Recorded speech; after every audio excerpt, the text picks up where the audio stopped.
Greetings and welcome to another episode of Ask Mark Anything, me being Mark. And here I have a few questions that various people have sent in.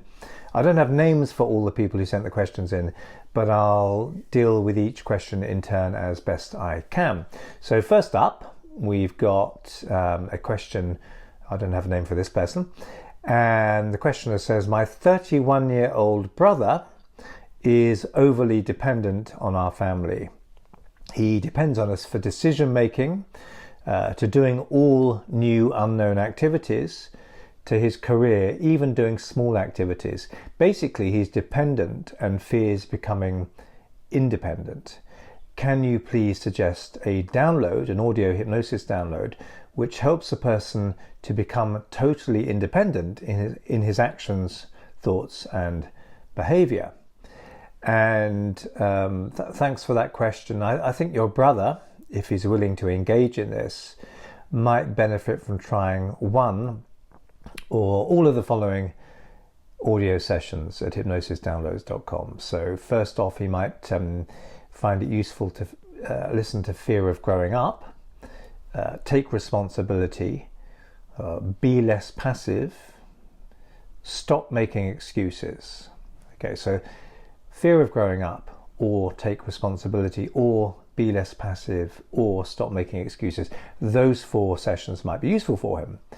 But more broadly speaking, a person's behavior and indeed their psychology, of course, doesn't operate in a vacuum. If your brother isn't motivated to develop his life, it may be because it suits him to stay as he is, because stuff is being done for him. I don't know exactly what's going on, but that can sometimes happen. People will often change when it suits them to change. Now, I remember working with a client, a middle-aged woman who came to see me, and she lived alone with her young son, and he was in his 20s. He wasn't that young, he was maybe 27, and he would treat her like dirt, basically. He would come home 3 or 4 o'clock in the morning every morning. He wouldn't bother taking his front door key with him, so he'd bang on the door and she would have to get him up every morning. He wouldn't do any of his own washing up. He'd never wash his own clothes. He didn't give her any rent, and so forth. And she was saying, perhaps you could see him for therapy. How can you help him to become kinder and more responsible? And the sad fact is that if we're pragmatic, if we're practical, then we understand that people won't change if it's more comfortable for them not to change, quite often. So in this particular case, I worked with her specifically, and I said, well, a Rubik's Cube, you have a Rubik's Cube, and if you change one part of the Rubik's Cube, the whole thing changes, doesn't it? Even though you weren't necessarily directly focused on one square, if you move another square, that square will still move. And it's the same with human beings.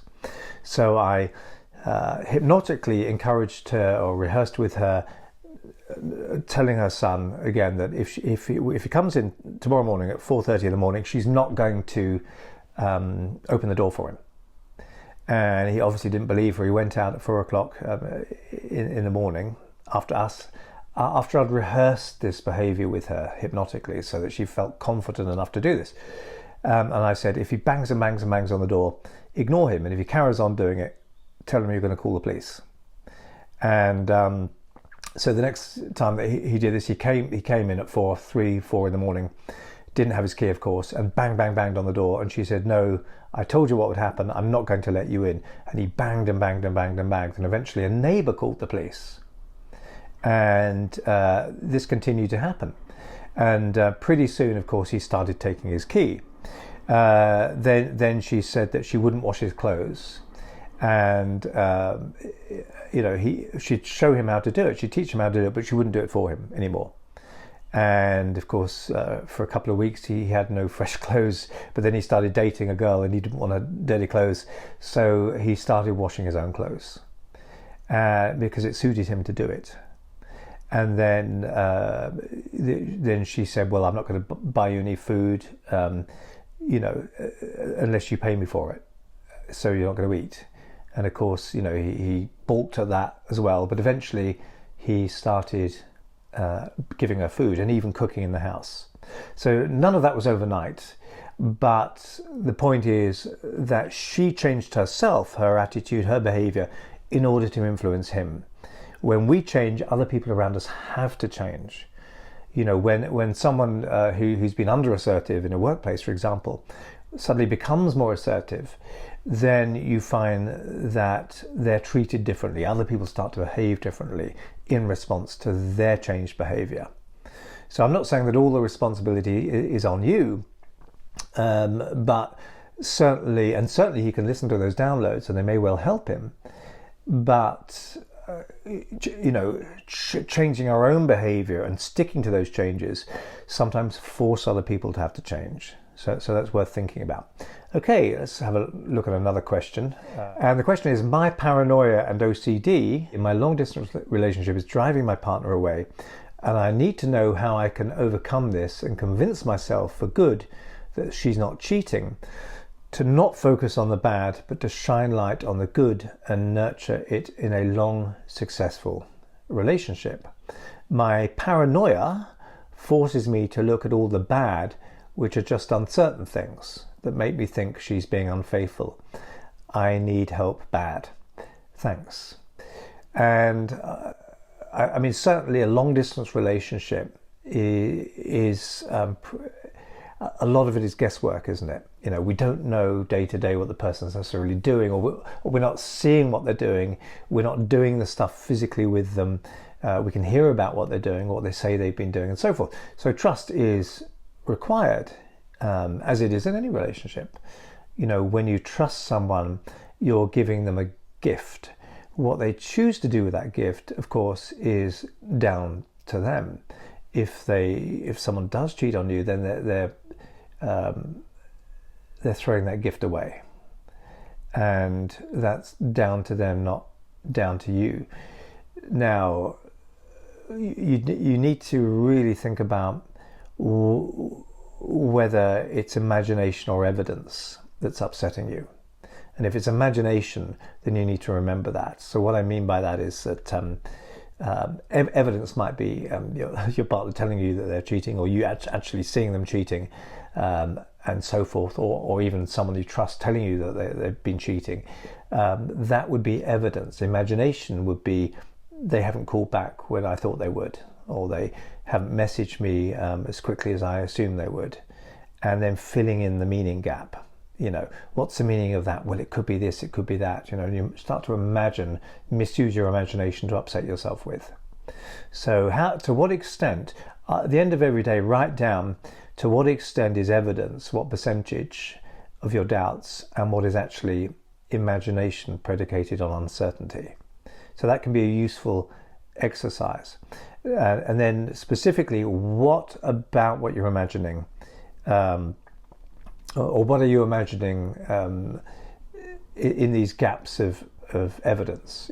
So for example, if you message your partner and she doesn't message back for 2 hours and you're expecting an instant message back, then rather than assuming the worst, what else could have been going on there to prevent that messaging back? Perhaps she meant to message back and then something very urgent caught her attention. Perhaps a friend called and she's chatting to the friend. That friend needed help for some reason. Perhaps this, perhaps that. But get good at generating other possible causes for stuff, rather than having stereotypical explanations and interpretations for ambiguous stimuli. Okay, if that makes sense. Build your own life as well. Don't just predicate your life on sitting around waiting for communication from your partner. I'd be interested to know whether you have plans to actually make it an in-person relationship more, but certainly long distance relationships can be tricky, but we need to understand the role of the meaning vacuum, as I call it. A meaning vacuum is where something happens that's ambiguous, And we like to, when we don't understand something, we like to fill it with meaning. So mythologies do this as well. We don't necessarily know why the universe started. So there's lots of creation myths being sort of created, which seem to explain to people what happened, because they don't actually know. When we relax, when we get cool with not knowing, and we can maintain a meaning vacuum, then we live much more powerfully, because we're not sort of puppeteered around by our own impulses so much. We can actually be cool and calm and wait to see what evidence emerges as to the true nature of reality, rather than just prematurely jumping in there and say, this must mean this, or this must be that. Okay, so for the time being, I would just relax with uncertainty, and there is a relax with uncertainty download you could listen to as well. Okay, and the third question is from James, and James says, is it possible to use hypnosis to make me forget bad things in my life, so it's as if they never ever happened? And actually, James, that's a surprisingly common question that I get. Is it possible to totally eradicate, to delete a memory using hypnosis? Now, we don't use hypnosis like a head injury to cause concussion or to cause brain damage where someone has forgotten that something's happened. But we can use it to enable them to not be bothered by something anymore. So they're still going to know something happened, which is kind of reassuring, I think. If you went to a hypnotist, and you sort of believe that they could actually make you forget something entirely, that's kind of scary, isn't it? Because we need our memories to form our opinions and our actions in the future. We learn from stuff, even the really, really bad, or perhaps especially from the really, really bad stuff. What we use hypnosis for, as far as the past is concerned, or overcoming the past, is to ameliorate the effects of it. So, for example, if someone has post-traumatic stress disorder, then they keep being reminded of what happened. Not only do things remind them of what happened regularly, but they're almost hypnotically regressed back to the original time when something in the environment reminds them of the traumatic incident. So once you use something like the rewind technique, or hypnotic technique, with someone who's been very traumatized, they can now remember that time, but it no longer bothers them to remember it. They feel calm and detached when they recall it. And because of that, things that used to remind them of that time no longer do anymore. So the emotional conditioning has been undone, so to speak, or unlearned. So that's what we use hypnosis for, as far as the past is concerned. Because the past conditions us to behave in a certain way in the future.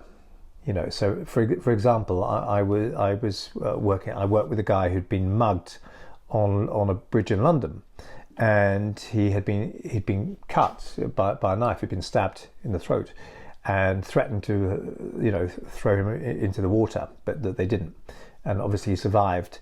But he was finding that going across any bridge now made him panic, simply because this had happened on a bridge. Once we got him to the point where he no longer had flashbacks or nightmares to that time, and he could recall the time calmly, then of course he didn't need to keep thinking about it anymore, because it had been processed. And of course he could go back over bridges now and feel absolutely fine. So it's not that he's ever going to forget or not know that he was mugged and wonder what this scar is on his neck, but the memory is no longer going to bother him anymore, and he can choose to think about it or not, rather than it coming unbidden into his mind. It's up to him whether he thinks about it or not now. And if he does think about it, it doesn't bother him so much. Of course, he'll always know it was bad at the time, but it'll no longer feel bad to think about now. So, yes, we're not deleting memories. We're not causing amnesia the same way a sort of head injury might do that. But we're using hypnosis to enable you to not worry about that past event anymore, to make it seem distant and for it no longer to sort of keep going off in your head like an emergency alarm in the current time. Okay, so I hope that was useful, and keep sending in the questions, they're always interesting, and I'll do another Ask Mark Anything soon. Thanks for watching.